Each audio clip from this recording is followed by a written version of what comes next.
Hello, my name's Sarinah and I'm a first year English literature student at the University of Aberdeen. I did a vlog a couple months ago about the start of my PhD journey. I'm back to talk about my experiences as a postgrad student and how they differ from being an undergrad student. It's aimed at anybody interested in PhD or postgrad research programmes, and also for anybody who's curious about what us researchers get up to. So, in no particular order, here are 4 key distinctions between postgrad research and undergrad study. 1. Self-direction and independence. Assignment deadlines, attendance records, and grading systems are all things of the past. It's in your hands now. I actually like the format of postgrad study much better than undergrad. I always hated waiting for grades to come back. I work to my own schedule and I enjoy getting stuck into a topic for a sustained amount of time.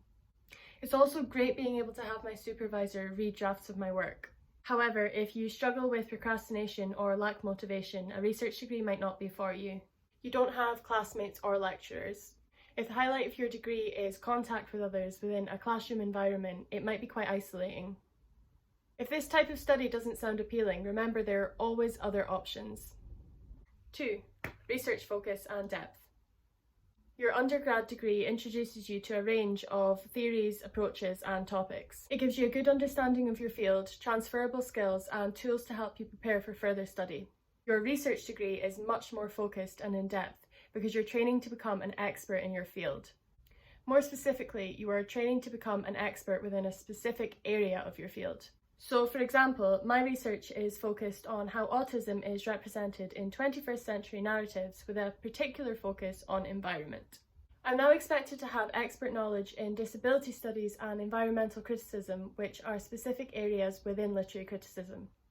It sounds like a lot of work when I put it that way. If you tire of topics quickly or you want to throw out all of your textbooks after one semester, it's likely that you're not going to want to spend a number of years on one particular area. 3. Student-supervisor relationship. The student-supervisor dynamic is different and I'd say better at postgrad research level. If you're doing a PhD, you can be working with a single supervisor for years and years. So ask yourself if the relationship will be sustainable in the long run. Student-supervisor relationships are extremely rewarding. If you found the right supervisor, it's likely that you're not only going to ask for their academic judgment, but you're going to also rely on them to help boost your morale. However, like many things in life, you get what you give. To be taken seriously, you have to act professionally. This means staying in contact, showing up, and taking feedback and criticism in your stride, something that I'm admittedly still working on. Your supervisor also has certain duties when taking on research students, so it's worth checking out what these are in advance. If you feel like they're not fulfilling their role, then there are people you can contact within your school. In general, you can expect immense gratification and enrichment from working with your supervisor, who will be with you from beginning to end. 4. Timing. At research level, you no longer have 2 semesters over the course of the academic year. You manage things like time off, holidays, and breaks. As I said at the beginning, this can be both a blessing and a curse. One thing to be aware of is how your supervisor plans to use their time. If they're on research leave or have personal or professional commitments, it's wise not to submit a chapter or rely on their feedback at this time.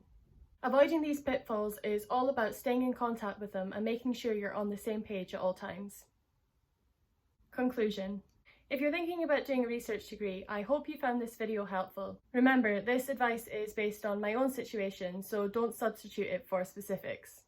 Remember to ask for the perspectives of as many people as possible. And if I had a single piece of advice to give, it would be ask yourself why you want to do a research degree. If it isn't because of passion and a genuine love for your subject, then your skills are better suited elsewhere. Be open, patient and inquisitive, and you'll find your niche eventually.